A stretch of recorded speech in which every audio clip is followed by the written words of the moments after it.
আসসালামু আলাইকুম, welcome back to my channel tips and tricks with Nasrin. কেমন আছেন সবাই? আলহামদুলিল্লাহ, সবার দয়ায় আমি অনেক ভালো আছি। আশা করছি আপনারা যে যেখানে আছেন ভালো আছেন, সুস্থ আছেন। আজকে আবারও চলে আসলাম আর একটি অত্যন্ত গুরুত্বপূর্ণ রেমেডি নিয়ে। আশা করছি এটি থেকে আপনারা অনেকটা উপকৃত হবেন। বর্তমানে চুল পড়া এমন একটি কমন সমস্যার মধ্যে আমরা পড়ে গেছি। ছোট বড় বয়স্ক সবার ক্ষেত্রেই এটি দেখা যায়।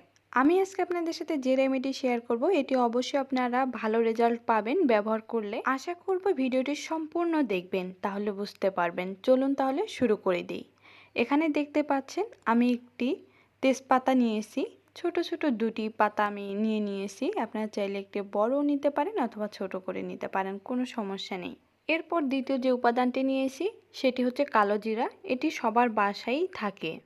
তেজপাতা এবং কালো জিরা, এই দুটি উপাদান চুলের জন্য কতটা গুরুত্বপূর্ণ সেটা আপনারা অবশ্যই জানেন। তৃতীয় যে উপাদানটি আমি নিয়েছি সেটি হচ্ছে মেথি। মেথিকে আমি বলি এটি আসলে একটি চুলের খাদ্য। এরপর চতুর্থ যে উপাদানটি আমি নিব সেটি হচ্ছে লবঙ্গ বা লং। এই সবগুলো উপাদান কিন্তু আমরা তরকারি রান্নার সময় ব্যবহার করে থাকি, কিন্তু আসলে আমাদের মাথার চুলের জন্য এই উপাদানগুলো যে কতটুকু উপকারী যখন আমরা ব্যবহার করব তখনই আমরা বুঝতে পারবো। আলহামদুলিল্লাহ, আমি এগুলো ব্যবহার করে অনেকটাই আমার চুলের সমস্যা থেকে মুক্তি পেয়েছি। তাই চিন্তা করলাম আপনাদের সাথেও শেয়ার করি। এখানে আমি 5 থেকে 6টি লবঙ্গ নিয়েছি। আপনারা আপনাদের পরিমাণ মতো নিতে পারেন, এতে কোনো প্রকার কোনো সমস্যা নেই। এখানে আমি একটি পাত্র নিয়েছি। এই পাত্রে আমি কিছুটা পানি অ্যাড করে নিব। আপনারা যদি বেশি করে তৈরি করতে চান বেশি করে পানি দিয়ে নেবেন। কোয়ান্টিটি যে উপাদানগুলো আপনার আছে সেভাবে নিয়ে নেবেন। এখানে আমি 2 গ্লাস পরিমাণ পানি দিয়ে দিয়েছি, যেন এই সবগুলো উপাদান খুব ভালোভাবে সিদ্ধ করার পর 1 গ্লাস পরিমাণ পানি হয়। এখন আমি সবগুলো উপাদান দিয়ে দিয়েছি, তবে আরেকটি উপাদান আমি দিতে ভুলে গিয়েছি, সেটি হচ্ছে চা পাতা। 1 টেবিল চামচ পরিমাণ চা পাতা আমি এখানে দিয়ে দিব। চা পাতা চুলের জন্য দারুণ কাজ করে, চুলের কালার কম্বিনেশন একদম খুব সুন্দরভাবে ম্যানেজ করে তোলে। যাদের কম বয়সে চুল পেকে যায় বা অকল্পক্যতা দেখা যায় তারা কিন্তু এই চা পাতা ব্যবহার করতে পারেন।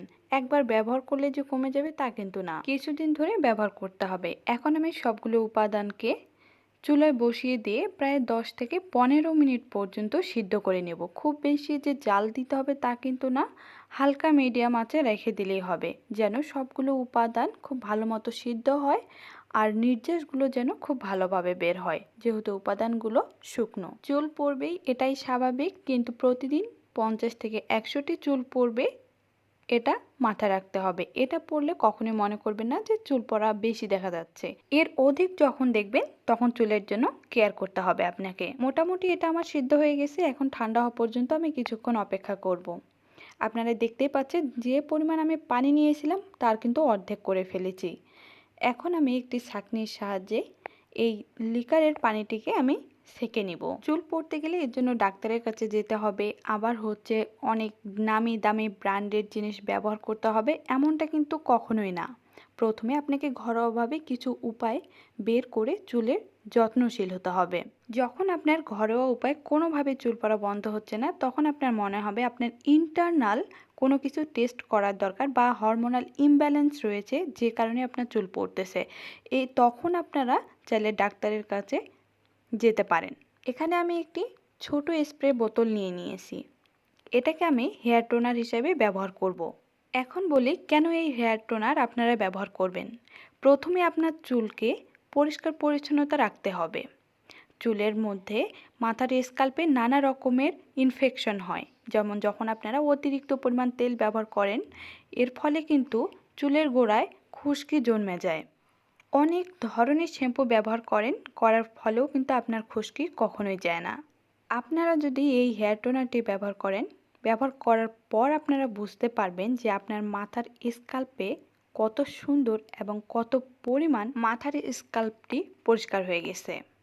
মাথার মধ্যে যে কোনো ধরনের ব্যাকটেরিয়াল অথবা ফাঙ্গাল ইনফেকশন থাকলে এটি দূর করবে। আপনার মাথার মধ্যে যদি চুলকানি থাকে সেটিও দূর করবে। আবার যাদের চুল অনেক পাতলা এবং হেয়ার স্ট্রং না, তাদের হেয়ার ফলিকলগুলো অনেকটাই স্ট্রং করে তুলবে। এখন বলি কিভাবে আপনারা ব্যবহার করবেন এই হেয়ার টোনার। যখন গোসলে যাবেন, গোসলে যাওয়ার প্রায় 10 থেকে 15 মিনিট আগে এই হেয়ার টোনারটি মাথায় চুলের গোড়ায় একেবারে খুব সুন্দরভাবে স্প্রে করে দিবেন। এরপর বাকি যে লিকারের পানিটি রয়েছে সেটা আমি অর্ধেক পরিমাণ পানি ফ্রিজে রেখে দিব, যেন 2 থেকে 3 দিন বা 4 দিন আমি এই হেয়ার টোনারটি ব্যবহার করতে পারি। এরপর বাকি যে পানিটা আমি রেখে দিলাম, এটি আমি একটি শ্যাম্পুর সাথে ব্যবহার করব। এখানে আপনারা চাইলে যে শ্যাম্পু ব্যবহার করেন সেই শ্যাম্পু কিন্তু আপনারা অ্যাড করে নিতে পারেন। এখানে আমি একটি সানসিল্ক শ্যাম্পু অ্যাড করে নিয়েছি। আজকে আমি যে দুটি উপায় আপনাদের দেখিয়ে দিচ্ছি, আশা করব আপনারা এই দুটি উপায় ব্যবহার করবেন। এরপর দেখবেন আপনার চুল পড়া বন্ধ হবে, চুলের গোড়া মজবুত হবে। যাদের চুল অনেক পাতলা সেই চুল দেখবেন অনেকটা ঘন হয়ে যাবে। আবার যাদের চুল লম্বা হয় না তাদের চুলও লম্বা দ্বিগুণ হবে। একটি কথা মাথায় রাখবেন, যে কোনো জিনিসের প্রতি যখন আপনি যত্নবান বা যত্নশীল হয়ে উঠবেন, দেখবেন জিনিসটি কিন্তু অনেকটাই সুন্দর হবে। ঠিক তেমনি আমরা যদি চুলের যত্ন ঠিক মতো নিই, দেখবেন আমাদের চুলও অনেকটাই সুন্দর হয়ে উঠবে। যখন আপনি গোসলে যাবেন, গোসলে যাওয়ার সময় আপনারা এই শ্যাম্পু মাথায় লাগিয়ে প্রায় 5 থেকে 10 মিনিট পর্যন্ত রেখে দেবেন। এরপর ধুয়ে ফেলবেন। আর নতুন করে শ্যাম্পু ব্যবহার করার কোনো দরকার নেই। আর একবার আমি বলে দিই, আপনারা যখন হেয়ার টোনার ব্যবহার করবেন তখন যেন আপনার মাথার চুল শ্যাম্পু করা থাকে, তখন আপনি হেয়ার টোনার ব্যবহার করবেন। প্রায় যখন শুকিয়ে যাবে এরপর আপনি মাথায় তেল ব্যবহার করবেন। তেল ব্যবহার করে যদি আপনি সারা রাত রেখে দিতে চান রেখে দিতে পারেন। পরের দিন সকালে বা গোসলে যাওয়ার সময় যে কোনো সময় আপনারা চাইলে এই শ্যাম্পুটি তৈরি করে নিয়ে ধুয়ে ফেলবেন। এভাবে মাত্র কয়েকদিন আপনারা ব্যবহার করে দেখেন, দেখার পরেই আপনারাও নিজেই বলবেন যে আসলে আপনার নিজের চুল কতটা পরিবর্তন হয়ে গেছে। আশা করব আপনারা ব্যবহার করবেন, করার পর কেমন রেজাল্ট পেলেন তা অবশ্যই আপনারা কমেন্ট বক্সে জানাবেন। ভালো থাকবেন সবাই, দেখা হবে আরেকটি নতুন কোনো ভিডিওতে। আজকে এই পর্যন্তই। আল্লাহ হাফেজ।